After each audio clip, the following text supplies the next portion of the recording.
টাকা। এত মানুষ, সবাই সবাই এগুলোতে বসে যাও।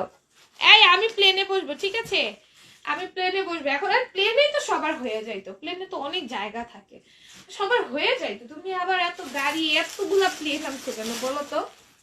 শুধু শুধু টাকার অপচয় হইলো না? দেখো কি সুন্দর, এটা পুরোটার মধ্যে এমব্রয়ডারি থাকবে, যেটাই সিকোয়েন্সে ওয়ার্ক থাকবে, এটা নিচে কি সুন্দর করে কাজ করে দেওয়া আছে, কাটওয়ার্ক করা আছে। এটার প্রাইস হবে মাত্র 700 টাকা। একটা প্লেনেই আমরা সবাই অ্যাডজাস্ট হয়ে যেতাম। এটা বড় প্লেন লাগবে জাস্ট। দেখো এটার প্রাইস হবে মাত্র 700 টাকা।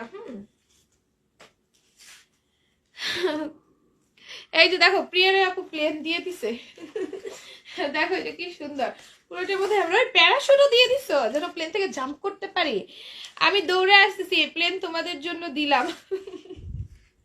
দেখো কি সুন্দর, পুরোটার মধ্যে এমব্রয়ডারি থাকবে, দুইটাই সিকোয়েন্সে ওয়ার্ক থাকবে, নিচেও কি সুন্দর করে কাজ করে দেওয়া আছে। এটার প্রাইস যাবে মাত্র 700 টাকা। আমি দৌড়ে যাইতে পারবো না এত দূর, আর পরে দেখা যাবে আমি যাইতে যাইতে তোমরা সব শেষ করে ফেলছো, তাই হচ্ছে আবার প্লেন দিয়ে যাইতে হবে, যেন ক্লিয়ার আপু শেষ করার আগে আগে যে হামলা করতে পারি। দেখো এটা কি সুন্দর, পুরোটার মধ্যে এমব্রয়ডারি থাকবে, গ্লেসি সিকোয়েন্সে ওয়ার্ক থাকবে, সিকোয়েন্স গুলো মেশিনে স্টিচ করা, ড্রেসের নিচে দেখো কি সুন্দর করে এমব্রয়ডারি এবং সিকোয়েন্সে কাজ করা, কাটওয়ার্ক করে দেওয়া। প্রাইস হবে মাত্র 700 টাকা। প্লেনে উঠবো না যদি পাইলট আমাকে পছন্দ করে ফেলে, আল্লাহ।